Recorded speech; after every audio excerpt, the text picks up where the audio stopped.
you get fat if you work in Vietnam for sure. Maybe that's the issue.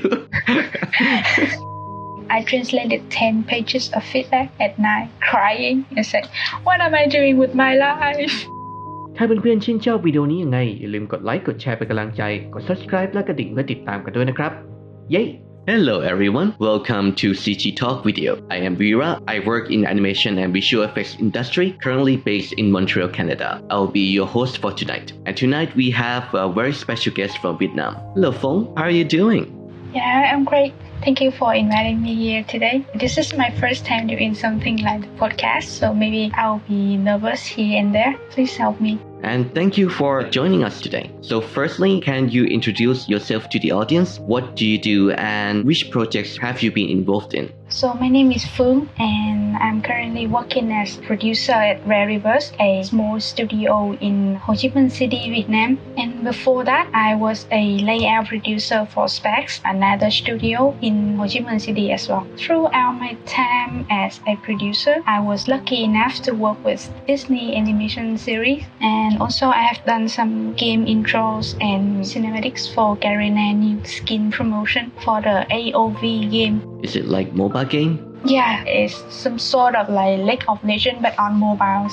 That's interesting. Can you tell us a little bit more about line producer? I have a comparison that I really love when I talk about my role. Mr. Filch, the caretaker in Hogwarts, who is a wizard but cannot do magic, and so he stays around in Hogwarts so that he can like be with the witch and the wizards. So I am the same. I cannot do art, I cannot do animation or sculpt a model, but I love the whole process of seeing it. That's why I became a producer, and I try to stay close to the artist and help them to clean up the mess, like the timeline, the budget, the input from client, the feedback, and also the communication between my artist and the client, so that my artist can do their magic and my client can have the final project that I love. Yeah, that's my daily work, the bridge between my artist and my client. Before, I was the layout team producer. Layout is just one step among the whole 3D pipeline. And after that, when I have a chance to work with my current studio, I became line producer, controlling the whole pipeline. So it's something new and something big for me.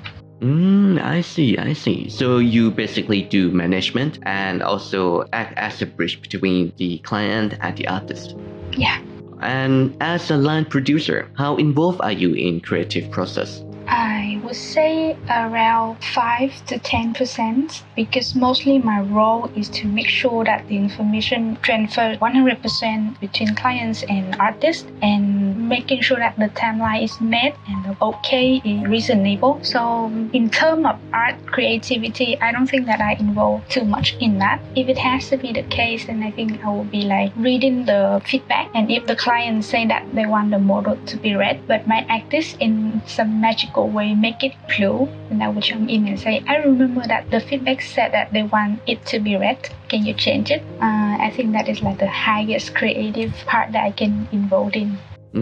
I see. And have you ever be like, if the client has some comments, right? Have you ever negotiate with the client, like try to sell the artist's work to the client so the client approve it? Oh yeah, sometimes I do it. I guess there are two cases. One is that I think the feedback from client a little bit over our budget or over our timeline, and the deadline is like something strict. Then I will negotiate with my client so that they either reduce the feedback or like skip it in this route. And there another case when I sit down with my artist and then they show me how they think about the project, and I think their point of view is quite interesting. And that would be some sort of regret if the client cannot hear about that wonderful ideas. That is when I like jump in and then try to sell that idea to our client. I see. And do you ever have a case like the artist would like to push the quality of the work higher, but you have to stop them because it's going over the budget? Yes. So our current studio, because we're very small, we only have 20 artists in-house. So every project is really valuable and very precious.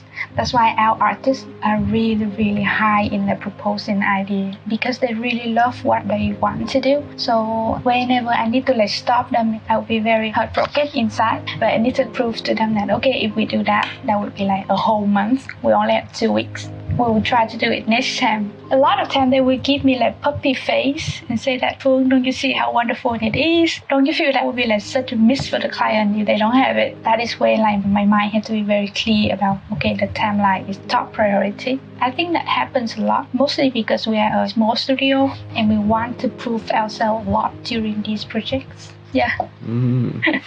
It's always a difficult decision, right? Yeah, look at those puppy face saying that, isn't it wonderful? You have to be the one to stop them. Yeah, I have to be strict, like, no, that is a huge no here. And can you talk a little bit about the challenge you have to face as a line producer? I don't know how about Thailand or the country that you are living, but in Vietnam, we don't have any universities that train 3D producer as a major in school. So I would guess that either we study from approach or we try to like study per project. And I am the later case where I learn per project. So there's a lot of cases where like the client keep giving me the information, but I personally don't understand. I was like clueless sometimes. So a lot of time I was under the pressure that I am the one like blocking people's work. I would slow them down or like make them go on the wrong track because I don't understand the whole process. So I think to sum up the challenges for me as a producer is a lack of knowledge. So I need to keep learning, keep studying, and have a like thick face to ask my artist, what are you talking about? I don't understand anything. Can you explain for me? I think that is like the biggest challenge for me. I see. You mentioned that there's no school for training producer and stuff, right? So how did you become a producer and what makes you want to become a producer? I used to be a production assistant for a production house. Like we shoot in real life, and as time went by, I realized that I really attracted and actually amazed by like how things can be done on the small screen on the PC. So I want to get to know more about it. What are they doing? How can they do it? And all of a sudden on my Facebook feed, there is a recruitment ad from Specs. That was my previous company. It showed up, so I applied. Suddenly, that is how I made my career path. I got in, and we have a lot of daily training for new producer. So I get to learn about how to manage project. What is the model? What is a layout? And what is FX 3D, FX in 2D? These things amaze me, and I think the concept of doing art in 3D and the concept of doing magic in Hogwarts are just the same. I didn't get any hours from Hogwarts, so I get the recruitment ad from Specs, I guess. That's how I became a 3D producer. And what made you interested in becoming a project assistant? It's just from very personal perspective, but I slowly realized that I love organizing stuff, like making notes and talking to people and prepare documents that when we read it, they will say, oh, is it how it's done? And okay, they know what is the next step. I think I love the feeling of preparing stuff, and when people come, they use it and they realize it's usable for their work, I will feel like recognized and appreciated. So I was looking for some jobs that can meet my wish. That's why I figured out there's one role named producer. That's why I started as like a production assistant in a production house.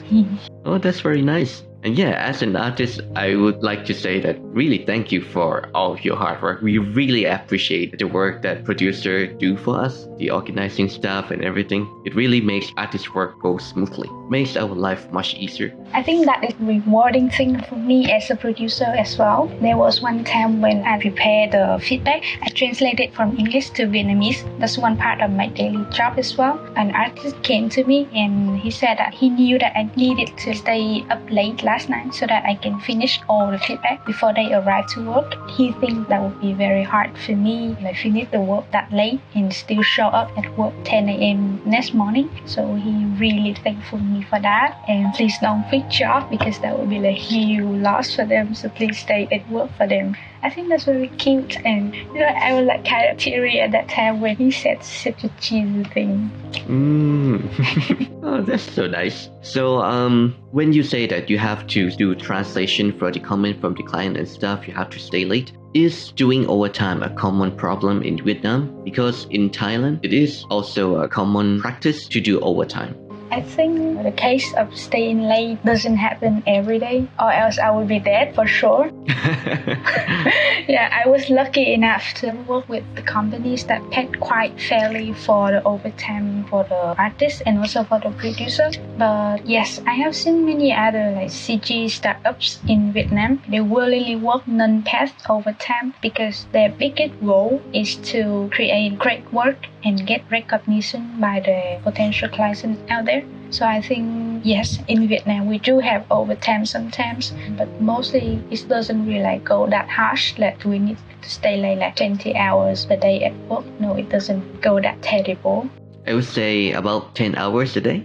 Yeah, sometimes when we're at like the peak of the projects, especially in like lighting and render stage, that where like a lot of issue comes. So the artists need to stay a bit later, like 10 hours at work, so that they can like keep an eye on the render and see how it is. I think only like sometimes during the project, not like a daily thing for us to work OT. I see. And quick question, are you guys doing work from home or are you back at the office currently? We are back to the office already, but because the work from home concept is really useful and workable, so these days we are easier to apply for work at home if we're not feeling well or if we have some personal stuff that we want to deal when we are at work. So work from home is more acceptable nowadays. So you guys are doing hybrid nowadays? Yeah.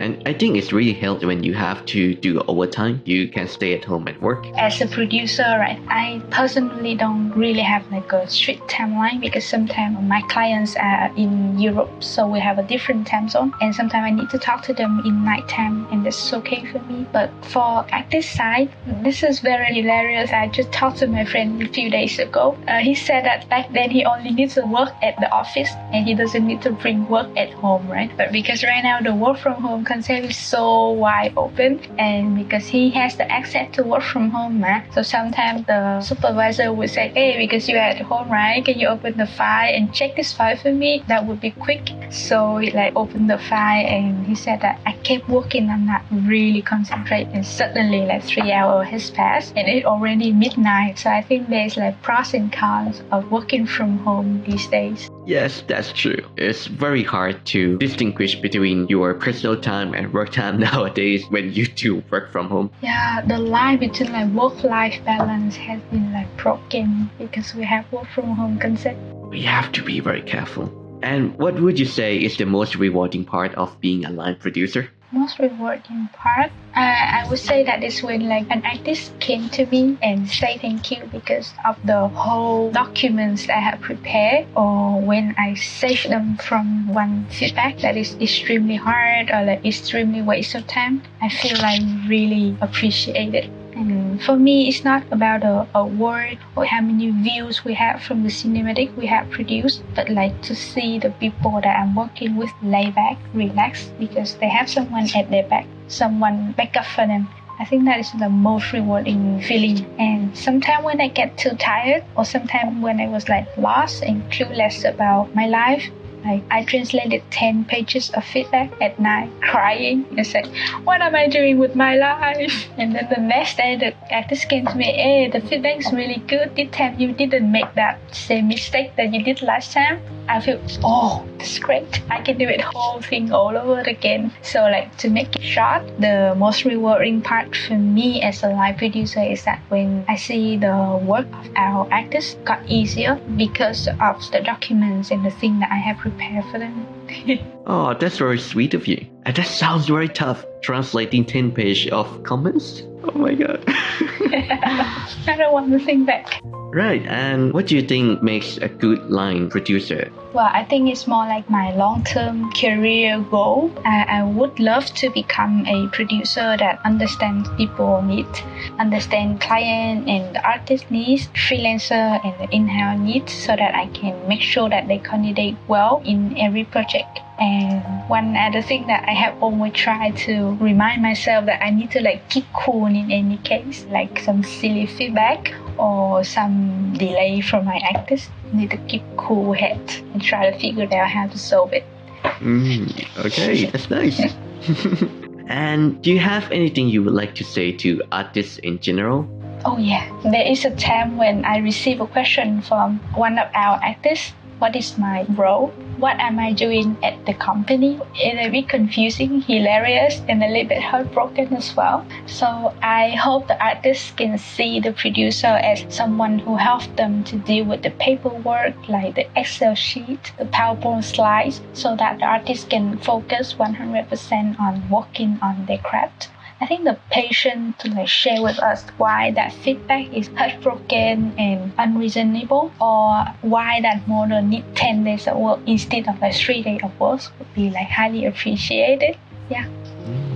Do you have any advice for those who are interested in becoming a line producer? I started as a CG producer, quite empty-handed. So I want to take the chance to say thank you to Specs for having trained me as a producer very well with passion from day one. And also for Rare Reverse, our current studio, for having given me a lot of chance to be exposed to many types of projects. Because of those training and those projects, I think I growed up quite a lot. So to beginners out there, I think what can be done first is to master the Microsoft Office platform, because that will be very useful, like Excel and PowerPoint. And also you can take the project management class, learn about project management skill, and keep an open mind for studying new things to learn more. And lastly, don't be afraid to try to apply for the company that you love, even though you are fresh at the industry, because there will be studio willing to training you so that you can be ready for projects in the future. Just try to apply for some studio that you love. Maybe you get lucky like me. Just don't be scared to try. I think that really is the most important thing. Don't be afraid to apply for any job, because many of good opportunity I received was very unexpected. When I applied, I didn't expect anything, and when you got it, it's a really good experience. Do you have any advice for those who want to move and work in Vietnam? We are very open industry. Our industry is fresh but very friendly and welcome industry. So if you want to apply for a job, I think you can put Vietnam in one of top list, I would say. And a lot of studios in Vietnam from Ho Chi Minh City, from Da Nang, and from Hanoi have foreigners artists, or the staff, they can speak English quite well. So I think language is not a barrier. If you know Vietnamese, that will be a plus. And in fact, I am actually looking for animation supervisor as well. So if you are interested in working in Ho Chi Minh City or in Vietnam, you can just let me know. Maybe we can have something to talk about. Alright, maybe you can give us the email later, and I'll just put the link here on the screen. Okay. Right. And I bet the food is great as well. I love Vietnamese food, so that's an opportunity for you guys out there. Yes, you get fat if you work in Vietnam for sure. Maybe that's an issue. You can cut that back. Right. What was I going to ask again? Can you give us studio name in Vietnam for those viewers out there? There are big studios like Specs, Bombers, or NCSoft, and they have a headquarters outside of Vietnam. So that can be a great place for you to get trained and get exposed to AAA projects.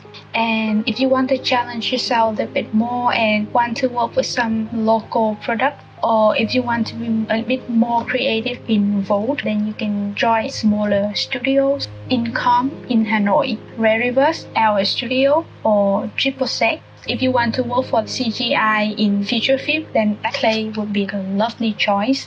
And if you want to work for pure animation, then Colory would be a beautiful place to work, I would say. I think we have a lot of small studios in Ho Chi Minh City and in Vietnam as well. I think that's it for all the questions.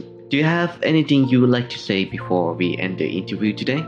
I want to thank you for inviting me to this talk, because for me it's just I review what I have done from when I was just a fresh, young, naive junior producer up to now. I think that is a really good opportunity for me to look back. And I think because we gonna wrap up the lunar year very soon, I think if either you are producer, artist, you can sit down and look back why you started in the first place. You'll be very touched and emotional like how I am right now, and really appreciate how long you have gone through the process. So thank you.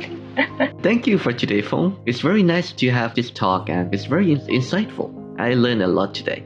Good night and have a wonderful week. Yay, thank you. Hope to see you in person very soon. Yeah, let's meet in person very soon in Vietnam. Yay, bye bye. Bye bye.